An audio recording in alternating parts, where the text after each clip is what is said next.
안녕하세요. 다원과학의 김혜진 강사입니다. 지금부터 내신 연합반의 기출 분석 및 수업 방식에 대해서 소개시켜 드리도록 하겠습니다. 제가 준비한 학교는 등명 중이고요. 2025년도 2학기 중간고사를 좀 분석해 보면서 어떻게 대비를 해 나가는지 저희 수업 스타일도 한번 보실 수 있도록 말씀드리도록 하겠습니다. 전반적으로 등명중은 이 목동권 학교들 중에서 아주 어려운 학교에 속하진 않지만 개념이나 계산 그리고 전체적으로 시간 분배 등을 생각했을 때에는 친구들이 그렇게 쉽게 100점을 맞기는 어려울 수 있는 학교입니다.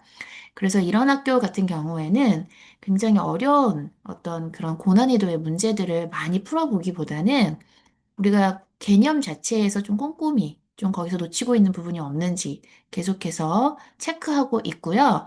그리고 계산 문제에서 혹시라도 실수가 있지 않도록 계산 문제에 시간을 좀 많이 할애하면서 대비를 하고 있습니다.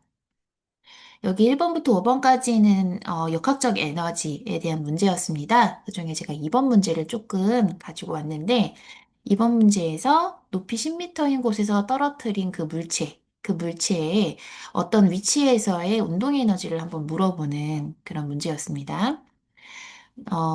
일단은 이런 문제를 보면 친구들이 많이 당황을 할 수밖에 없는 게 보통 오토책이나 기존 어떤 교과서에는 이런 운동 에너지 하면은 적어 놓은 기술되어 있는 그런 공식이 이런 공식이거든요. 보시면 EK는 2분의 1 MV 제곱. 네, 이런 식으로 네, 속력과 관련해서 이제 운동 에너지를 기억하게 한단 말이에요. 그런데 막상 여기에서 이제 지금 주목해야 할 것이 이 주어진 단서들이 위치 에너지가 B 지점에서 40줄이다라는 거. 요거 하나 주고 있습니다. 그리고 어떤 10m를 최고 높이로 해서 떨어지고 있다. 그런 상황이라는 거예요. 그런데 우리가 항상 그 개념에서 보면 운동 에너지라는 것은 그 물체가 지구 때문에 떨어져서 생기는 에너지로 보시면 되거든요. 그러니까 지구가 일을 해서 떨어지는 동안 운동 에너지가 증가를 하는 거라고 보시면 됩니다. 그래서 결론은 뭐냐면 이 지구가 지금 요만큼 떨어질 때 비까지 떨어질 때 2m 잡아당긴 거란 말이에요. 그래서 실질적으로 B 지점에서 위치 에너지가 40줄이다.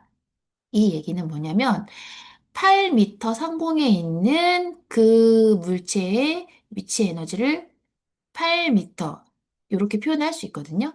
원래 위치 에너지 공식이 mgh라서 요 높이 대신에 8을 넣어가지고 8m 이렇게 할 수 있습니다.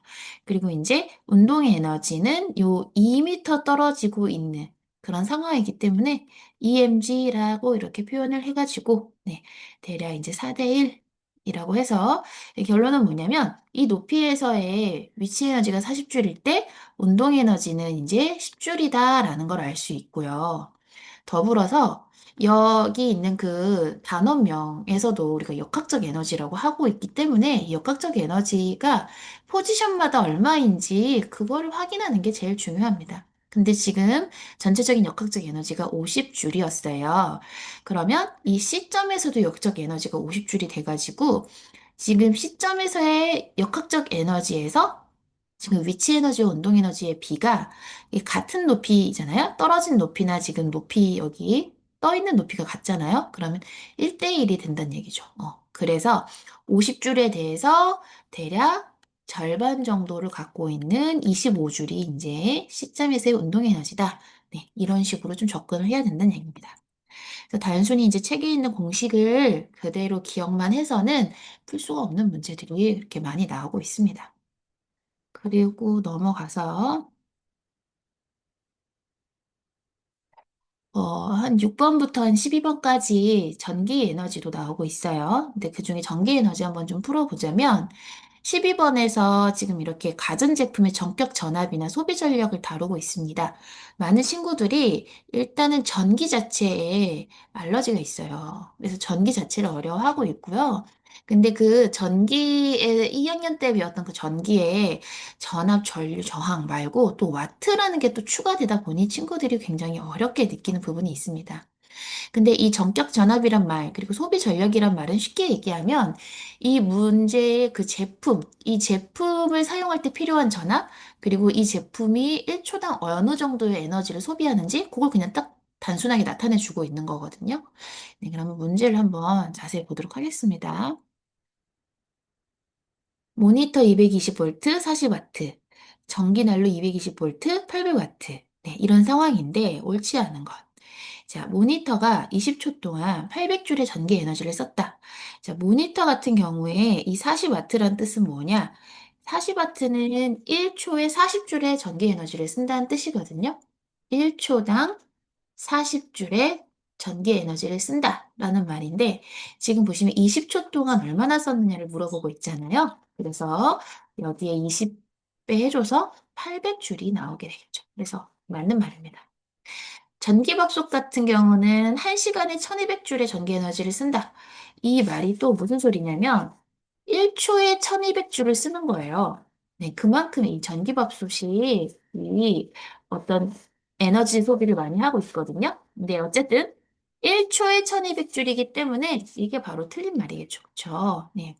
그래서 이런 식으로 개념, 또 새로운 추가된 개념에서 친구들이 계산까지 넣기 때문에 이런 문제를 굉장히 귀찮아하고 또 싫어하는 문제 중에 하나예요. 그럴수록 더 개념을 많이 잡고 또 개선을 많이 시키고 있습니다. 이 페이지에서는 지금 기권 문제였는데 이 기권 문제에서 또 하나 갖고 온 문제는 지금 복사평형 관련된 문제입니다. 어, 우리가 복사평형이 뭔지 친구들이 대략적으로 감을 잡고 있는 거는 이제 복사할 때 흡수량과 방출량이 같다. 그 정도 개념을 갖고 있거든요. 근데 이제 그 정도도 나쁘지 않지만 이제 거기에서 더 나가서 우리가 어떤 물체가 항상 가열을 했을 때, 시간에 따라서 가열을 했을 때 온도가 올라가는 경우도 있고 일정한 경우도 있다는 걸 이미 배워요. 근데 그런 경우가 상태 변화가 하나 있습니다. 그러니까 쉽게 말하면 얼음이 이제 녹을 때는 이렇게 온도가 일정해지거든요. 네, 그럴 때는 이 얼음이 그 열을 받은 걸 자기가 모두 상태 변화하는데 쓰기 때문에 나머지 열을 이제 여기에 있는 어떤 온도계에 주지 않기 때문에 이런 현상이 생기거든요. 그래서 상태 변화할 때 하고 이 복사 평형할 때 이 복사 평형하고 헷갈려 하는 친구들도 왕왕 있습니다. 근데 쉽게 말하면 이 지구가 엄청 큰 물체잖아요. 그러다 보니 태양 복사 에너지 정도로 지구를 녹일 수는 없는 거예요. 그래서 지구같이 거대한 물체가 어떤 열을 받았을 때 자기가 상태 변화하기 이전에는 이 정도의 어떤 복사 평형을 이루고 있다라는 그런 개념도 같이 넣어주면서 이해를 시켜야만 됩니다. 현재 여기에서 T1, T2, T3 보시면 일단은 여기 있는 온도가 점점 올라가고 있는데요. 여기 맨 마지막에 T3에서 힌트가 돼요. 행성이 흡수한 태양 복사 에너지는요, 한결같아야 돼요. 그쵸? 네, 태양은 변함이 없으니까 여기가 다 100이라는 사실을 알게 됩니다. 그리고 이 T3 포인트에서 보면은 온도가 일정해지잖아요. 그때 비로소 방출하는 복사 에너지와 흡수하는 게 같다란 뜻이죠. 그래서 C도 100이 됩니다. 네, 이런 식으로 그래프와 개념을 통틀어서 봐야 하는 그런 어떤 좀 난해한 문제도 좀 있었다라는 거 한번 확인해 보았습니다.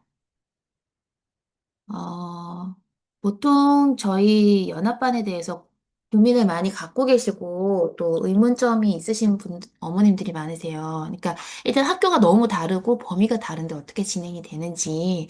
그래서 일단 1주차가 가장 그게 이제 하이라이트죠. 많이 힘듭니다, 그때가. 친구들 범위가 다르기 때문에 일단 최대한 먼저 그런 범위 파악을 해서 공통 단원을 먼저 좀 설명을 하고요. 이 공통 단원이라고 해도 큰 대단원을 한꺼번에 하는 게 아니라 뭐 전기면 전기의 1, 2, 3파트 소단원이 있잖아요. 그걸 다 나눠가지고 진행을 합니다. 그러니까 예를 들어서 내가 그 공통 단원에도 해당이 안 돼. 근데 그거를 마냥 오래 듣고 있을 수는 없으니 그거를 짧게 짧게 나눠서 진행을 하고 있다라고 이해를 해주시면 되겠습니다. 또는 아예 공통된 게 없을 때도 있습니다. 그럴 때에는 나중에 조금 일찍 불러서 제가 이제 체크를 하고 있고요. 이제 일부러 학생 명단을 쫙 적어놔요. 이렇게 적고 여기에서 이제 체크를 합니다. 그러니까 보통 많은 친구들이 질문하는 친구가 따로 있거든요. 그럼에도 불구하고 제가 그 친구들 한 12명 정도 되면 그 12명을 다 돌면서 질문은 없는지 어디까지 풀고 있는지를 파악을 하면서 1, 2, 3, 4, 5, 7회 정도 개별 질의를 할 수 있도록 꼭 계속해서 체크를 하고 있고 어느 정도 지금 수준이 되고 있는지 파악을 하고 있습니다. 그렇게 1주차에 친구들 학교나 아니면 친구들 성향이나 이런 걸 다 파악을 하고 2주차부터는 이제 과제 해결 정도, 이제 1주차에서 해온 과제 해결 정도를 가지고 클리닉 대상자를 좀 선정하는 게 제 스타일입니다. 그래서 보통 오답 문제, 빈출 문제, 최상의 문제 순으로 풀어나가고 있고요. 제가 가지고 있는 연합반 전체 기출집이 많기 때문에 그것을 활용해서 전반적인 해결력을 키우고 있습니다. 이제 3주차부터는 개별 모의고사 계속해서 실시하고 직접 보강일 때도 학교별로 다 시험 날짜 전에 개별 수업을 다 실시하고 있습니다. 어느 한 날 모아서 하는 게 아니고요. 네. 그래서 많은 친구들이 2학년 때부터 이제 연합반 들어왔던 친구도 거의 1년 내내 많이 듣는 경우도 있고, 지금 성재중 같은 경우는 저와 연합반에서 시작을 했다가 친구들이 3, 4, 5 자꾸 몰려와서 성재중 반이 생기기도 했습니다. 네, 그만큼 어머님들께 믿음이 가도록 열심히 하고 있으니, 네, 그 점은 너무 걱정하지 않으셔도 될 것 같습니다. 이상 연합반, 네, 김혜진 강사 안내를 마무리하도록 하겠습니다.